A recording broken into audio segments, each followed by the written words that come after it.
ছাত্রলীগ কেন্দ্রীয় কার্যনির্বাহী সংসদ বারবার সাধারণ ছাত্রছাত্রীদেরকে এবং সকল মানুষদেরকে বৃক্ষরোপণে উৎসাহিত করছে।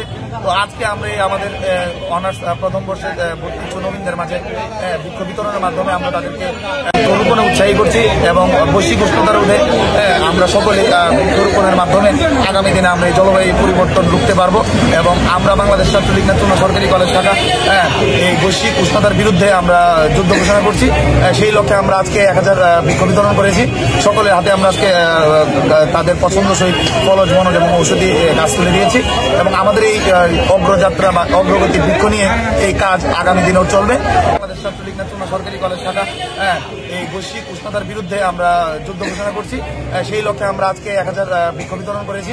সকলের হাতে আমরা আজকে তাদের পছন্দসই ফলজ বনজ এবং ঔষধি গাছ তুলে দিয়েছি এবং আমাদের এই অগ্রযাত্রা বা অগ্রগতি বৃক্ষ নিয়ে এই কাজ আগামী দিনেও চলবে।